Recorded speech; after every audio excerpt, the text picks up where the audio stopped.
My name is Diana, and I grew up as the princess of a castle. My parents, bless their souls, had more wealth than some small countries, but they instilled in me the value of every penny. Money talks, but wisdom listens, my dad would say, while my mom insisted I learn to budget before I'd even knew how to spell. My luxurious life felt like a fairy tale, until it shattered. At 12, a private jet crash turned my story into a dark reality. Overnight, my grandmother took me in, and we moved to a modest home far removed from the opulence I once knew. This new life was different, where luxury lay in love and care, not material possessions. My inheritance was a distant promise, locked away until I turned 25. So I adapted, learned, and thrived under my grandmother's guidance. College became both my escape and my grounding. That's where I met Alex. He was as far from my world as one could get. A scholarship kid with a heart of gold and a wit sharp enough to cut through any pretense. We clicked in a way I never expected. Bringing him home to meet Grandma was nerve-wracking. I hadn't told him about my money.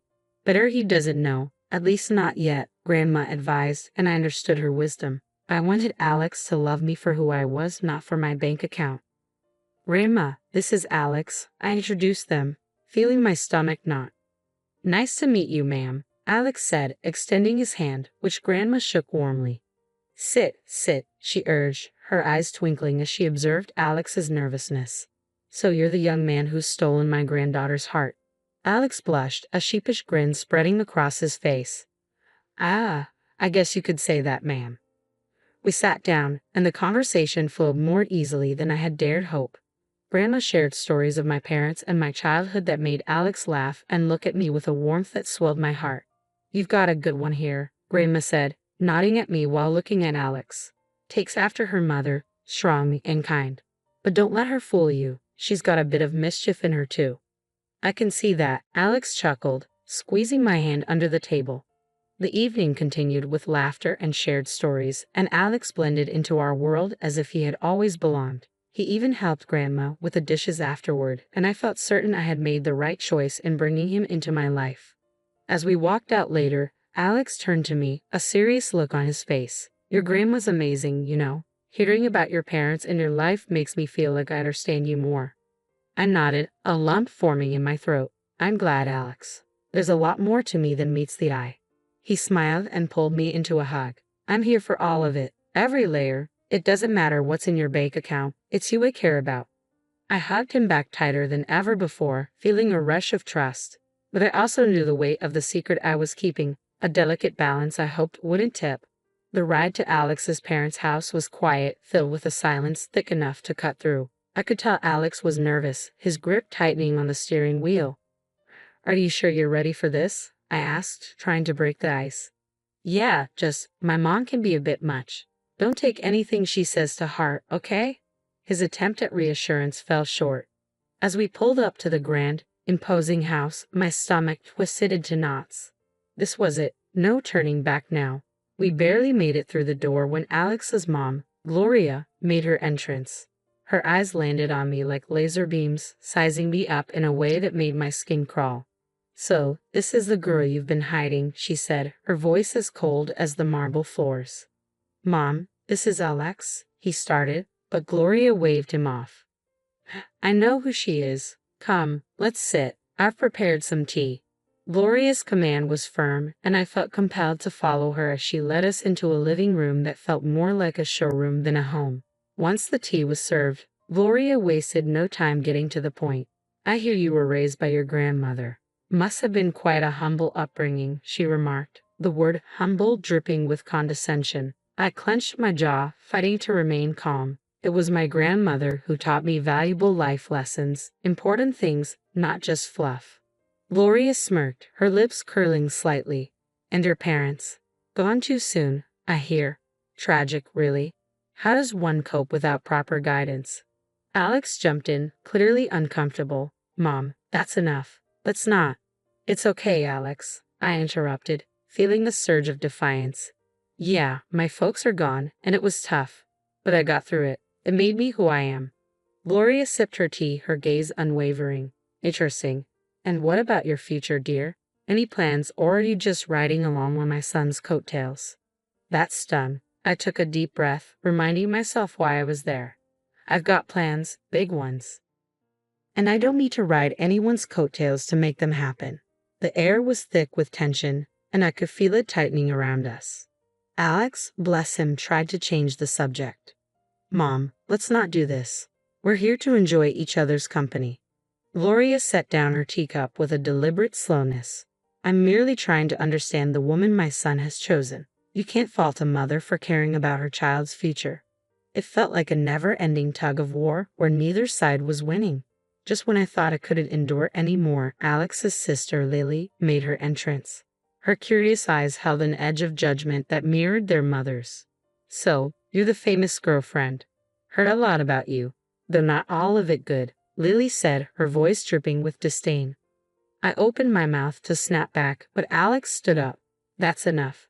Both of you, we came here in good faith to share a part of our lives with you. If you can't respect that, then maybe we should leave. The rest of the visit was painfully awkward. Conversations felt forced, and every laugh was a little too loud. Yet Alex held my hand under the table, a silent promise that we were in this together. As we left, I couldn't shake the mix of relief and frustration churning inside me. I'm sorry about that, Alex said once we were in the car. They can be a bit intense. I sighed as the lights of the house faded in the rearview mirror. It's not your fault, but man, your mom and sister. There's something else, I said, shaking my head. Alex let out a sad chuckle. Yeah, they are. But hey, we survived, right? Survived and stronger. I leaned my head against the window, looking up at the clear night sky filled with shining stars. Maybe it was a sign. No matter how tough things got, there would always be a way through. But the warning came swift and sharp like a slap to the face at our next awkward family gathering. Gloria, my future mother-in-law, wasted no time laying down the law. If you two are serious about getting married, we're getting a prenup signed, she declared, her eyes drilling into mine as if daring me to object. I kept my cool, shrugged, and replied, fine by me. I'm not after your son's money. I could see Alex shrink in his seat, looking as if he wanted to crawl into a hole and disappear. Once we were out of there, he was all apologies and promises. My mom will get in our way. I promise we'll be happy, he said, his eyes pleading for me to believe him. The wedding planning sailed along smoothly enough, but on the big day itself, that's when the storm hit. Lily, my soon-to-be sister-in-law, got more than a little tipsy and decided it was showtime right in the middle of our reception. She staggered to her feet, glass in hand, slurring accusations loud enough for everyone to hear. This one's a gold digger. Doesn't know the first thing about our kind of life. Illiterate, trying to snag my brother's cash. Her antics didn't stop there. She went on to harass guests with behavior that wasn't even fit for polite society. My face flushed with hot anger and humiliation. Without a second thought, I pulled out my phone and called the cops. This drama needed an audience, and I wasn't about to let Lily's performance go unchecked. The aftermath was a hurricane of accusations and threats. Gloria vowed revenge for the disgrace I had brought upon their family. You've made a mockery of us. The press will have a field day with my daughter's antics, thanks to you. Alex was caught in the middle, trying to play peacemaker in a war that had no room for neutrality. I saw the strain in his eyes and the way his shoulders sagged under the weight of his family's drama. He wanted to keep us afloat, but I stood my ground, my resolve hardening. This wasn't just about me anymore. It was about drawing a line and refusing to let wealth, or the lack thereof, dictate how I was treated. As the dust settled and the night grew quiet, Alex and I sat amidst the wreckage of what was supposed to be our happiest day. I'm sorry, he whispered, but I could only think of how far we had to go. He whispered, his voice thick with unshed tears. I never wanted any of this. I took his hand, feeling the rough edges of our new reality. We'll get through this, but things need to change, starting with setting boundaries with your family. The vow we made that night wasn't just about staying together. It was about fighting for the respect we deserved and refusing to let old money or grudges define our future. 2 years slipped by since we said, I do, and those vows felt heavier with each passing day. Gloria practically vanished from our lives, and honestly, I didn't miss her one bit. But it wasn't just her absence that marked those years. It was Alex's changing attitude that really drove a wedge between us. He came home late, if at all, muttering excuses about work that never quite added up. The warmth we once shared cooled into mere courtesy. And eventually, even that faded. The tipping point came one night when he threw his jacket on the chair as it had personally offended him. You know, he said, I could have done better. married someone with a bit more class, more in line with my circle. His words stung like a slap, leaving me gobsmacked. I wanted to scream, to remind him of the fortune I had inherited, but Grandma's voice echoed in my head, urging me to be patient and to see Alex for who he truly was. So, I swallowed my truth and my hurt, biting back tears. I thought maybe, just maybe, if we had a child, it might bridge the gap between us, remind him of the love that brought us together. Alex, don't you think it's time we considered having a baby? I ventured one evening, hoping to ignite something in the man I once loved. His reaction was like a cold shower. A baby? Now, don't be ridiculous. We're not ready for that, not by a long shot. That conversation crushed me. It wasn't just his refusal. It was the disdain in his voice, the way he made it clear that what I wanted, what I thought could save us, was nothing but a foolish fantasy. Days turned into weeks, and those weeks into months of silence, living side by side but feeling more like strangers. Each rude remark, every late night, added another brick to the wall between us. I confided in Grandma, pouring my heart out over cups of tea that went cold before I could finish them. He's not the man I married, Grandma. I don't even know if he ever was. She listened, her eyes reflecting sadness and understanding. You can't make someone be who you want them to be, darling. Sometimes we see what we want to see until we can no longer ignore the truth. Her words, though heavy, carried a sliver of relief. I wasn't crazy. I wasn't asking for too much. I just wanted a partner, someone who saw me as an equal and respected me.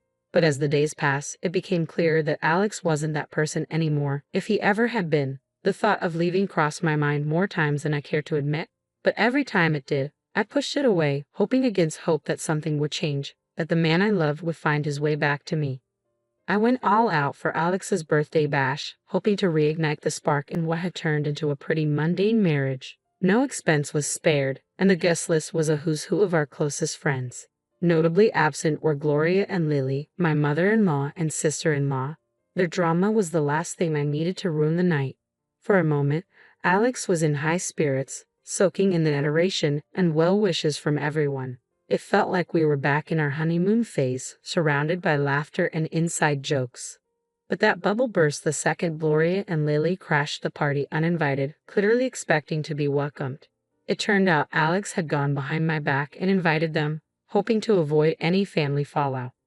Their presence shifted the atmosphere, turning it tense. Lily, in true form, made a beeline for the drinks, dressed in an outfit that practically screamed, "Look at me," and not in a good way. Gloria's snide remarks flew under the radar, each one a veiled jab at me or our marriage. As the night wore on, Lily's antics escalated, fueled by champagne and a desperate need to be the center of attention. She launched into a rant about how I didn't fit into their family, how I was unworthy of their name. It was a mess, and Alex was nowhere to be found, too busy playing the good son to notice the circus unfolding around him. The climax of the evening came when Lily, a few sheets to the wind, decided to air out some dirty laundry. Waving around some documents, she slurred out insults, each word cutting deeper. The spectacle ended with her stumbling into the pool, documents flying everywhere, turning what was meant to be a celebration into chaos. I rushed over, driven more by curiosity than concern, and began gathering the scattered papers. My heart sank as I pieced together the truth. They were divorce papers signed by Alex. Each signature felt like a punch to the gut, a betrayal that left me numb. Standing there, the reality crashed over me. My husband, the man I had promised to spend my life with, had decided our journey was over without even a word. The party around me faded into a blur as I clutched the documents, Alex's signature glaring up at me, confirming what I didn't want to believe. This wasn't just a party to remember. It was the end of everything I thought we had. In the aftermath of the pool incident, I sought clarity amidst the chaos. My heart raced as I approached Alex, holding the soaked documents that had unwittingly unveiled the truth I wasn't prepared for. "Alex, what's this about?" I demanded, my voice stronger than I felt as I thrust the divorce papers toward him. Before he could respond, his mother interjected, her smugness making my skin crawl. "Oh dear, looks like your little scheme didn't work out, did it? Alex is leaving you. You thought you could trap him with a baby for his money." I stared at Alex, searching his eyes for any trace of the man I married, but he couldn't meet my gaze. His silence spoke louder than words. With resignation, I signed the divorce papers. They were just a formality now, closing a chapter of a book I no longer wished to be part of. As the dust settled, Grandma approached, her presence a calming force. She didn't need to say anything. Her eyes conveyed volumes of empathy, understanding, and unspoken support that bolstered my resolve. Then she revealed the truth, not just to me but to everyone present. "She doesn't need any of your money," Grandma declared, her voice steady and strong. "In a month, she'll turn 25 and inherit a fortune far beyond what you could imagine. She's been raised to value people over wealth, to seek genuine connections rather than financial gain." The room fell silent, the weight of her words hanging in the air. Gloria's face shifted from smugness to shock, then to a desperate greed as she scrambled to backpedal, her apologies transparent and insincere. Alex, too, suddenly seemed eager to rewrite the narrative, insisting his intentions had never been to hurt me, that he was merely influenced by his mother. But it was too late. The veil had been lifted, revealing the stark reality of our relationship and the motivations behind it. I met their apologies with a quiet smile, not out of forgiveness, but from a newfound inner peace that came from understanding my worth, independent of the wealth that awaited me. "You've shown me your true colors," I said, my voice imbued with strength. "And as for surprises, well, I've prepared another one for you." At that moment, a loud honk echoed through the tension outside.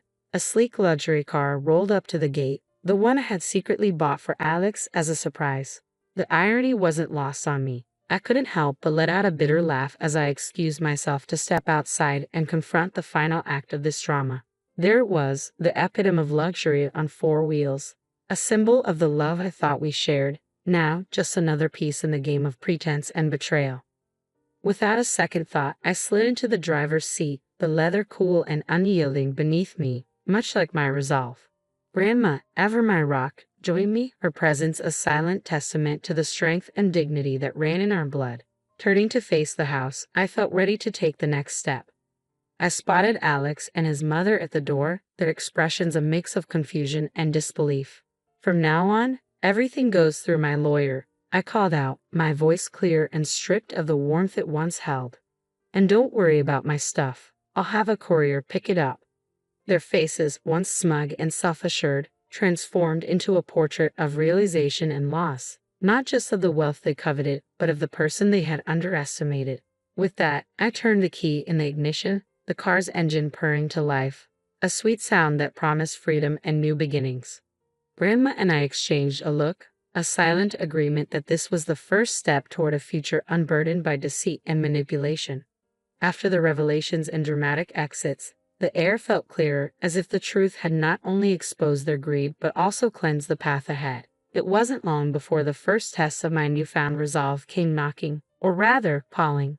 The phone rang, its shrill tones slicing through the calm like a knife. On the other end was none other than Lily, her voice dripping with an unfamiliar sweetness. "Hey, I just wanted to clear the air between us. We're practically the same age, right? We could be friends." I couldn't help but let out a short, disbelieving laugh. The contrast between her sugary tone and the disdain she usually exuded was striking. "Friends?" I echoed, the word feeling foreign. "You mean like how friends don't badmouth each other at parties or try to humiliate each other in front of everyone?" There was a pause, and I imagined the gears turning in her head as she searched for a response. "Well, you know, water under the bridge and all that," she attempted feebly. "Water into the pool, you mean?" I shot back, unable to resist the jab. The silence that followed was telling. It was clear my refusal to play along had derailed her plans. "Fine, be that way," she snapped, her veneer of niceness crumbling. "You'll regret this."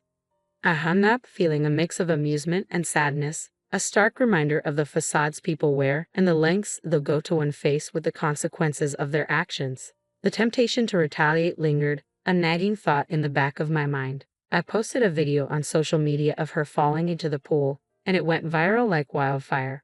Within an hour, 1,000 people had liked it. My sister-in-law became an internet sensation. She tried to call me, demanding I take it down, but I just blocked her. I was done with her fake sweetness and nasty attitude. A week later, my phone rang with a number I knew all too well. It was Gloria. Her voice was unnaturally sweet, offering an olive branch she hoped I would grasp. Let's put the past behind us for Alex's sake. Can't we reconcile? She suggested, as if the wounds were mere scratches that could heal with a band-aid of words. No, Gloria, that ship has sailed, I replied, firm but not unkind. There was no anchor in my voice, only a resolute peace. I wish Alex well, but our paths are diverging. I'm looking forward, not back. Not long after, Alex made his own attempts at reconciliation. One morning, I found a bouquet of flowers on my doorstep, the card bearing a simple, "I'm sorry. Please come back." The sight of them sparked more anger than affection. Without a second thought, I tossed them into the trash. His efforts didn't stop there. He showed up unannounced, hoping to talk things through, but I wasn't the same person he had left behind. His presence, once a source of comfort, now felt like an intrusion. One evening, as he made yet another uninvited appearance, I met him at the door with a resolve as hard as steel. "If you don't stop this, I'm going to the police," I warned, my voice steady and firm. "Your apologies can't undo what's been done. It's over, Alex. Really, it's over." The gravity of my words finally seemed to reach him. His shoulders slumped, and with one last lingering look, he turned and walked away. That was the last I saw of him. In the time that followed, I immersed myself in charity work. It became my passion and my purpose. Helping those truly in need and connecting with people who valued kindness over wealth brought me a joy I hadn't known I was missing. Living with Grandma, I found peace in our quiet routine. We'd sit together, planning our next project, our next way to make a difference. During these moments, I realized this was where I was meant to be. I had no illusions about the road ahead. It would be fraught with challenges, perhaps even heartache. But I also knew it would be filled with joy, moments of unbridled happiness, and the kind of love that enriches the soul. So I live my life looking forward, not back. I work, I help, and I hope. I believe in a future where I'll find true love, not defined by wealth or status, but by genuine connection. And yes, one day I'll have those 3 beautiful children I dream of. For now, though, I'm content, building a life of purpose surrounded by love that asks for nothing in return. This isn't just the end of a chapter, it's the beginning of a whole new book, and I'm the one writing it.